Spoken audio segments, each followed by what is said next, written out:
Ok, bonjour tout le monde. Aujourd'hui, dans la section catégorie acheter ou vendre sans garantie légale, j'aimerais parler pourquoi est-ce qu'en tant qu'acheteur, on voudrait acheter sans garantie légale. Et qu'est-ce que ça implique et quoi penser. Donc, premièrement, pourquoi on achète sans garantie légale? C'est parce que le vendeur vend sa garantie légale, hein, un peu niaiseux, mais c'est un peu ça dans le fond, là.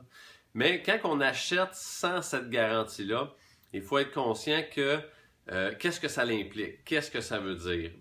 Quand on achète sans la garantie légale du marché, ça va être écrit vente sans garantie légale au risque et péril de l'acheteur. Grosse phrase qui fait bien peur à bien du monde. C'est que si jamais, quand vous allez être propriétaire, vous découvrez des problèmes par rapport à la maison, vous n'aurez aucun recours envers le vendeur pour quelconque dédommagement que ce soit. Fait que vous vous rendez compte qu'il y a des fourmis charpentières et puis que la maison, il faut la mettre à terre. C'est vendu sans garantie légale, c'est votre problème. C'est ça que ça veut dire.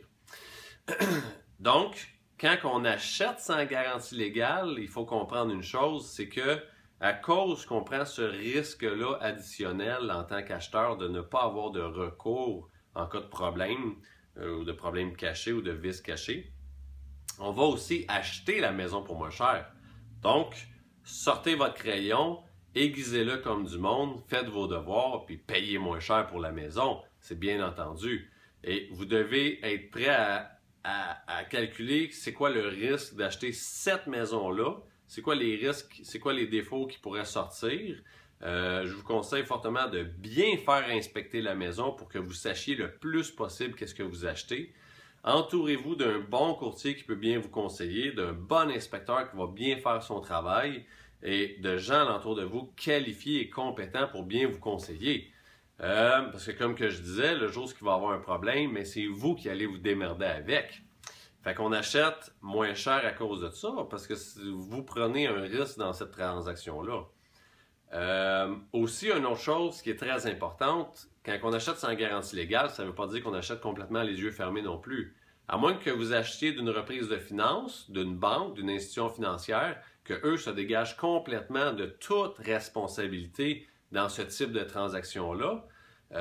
Parce qu'ils sont dans les finances, eux autres ne sont pas dans l'immobilier, fait qu'ils ne veulent pas rien garantir et puis ils n'ont jamais habité la maison.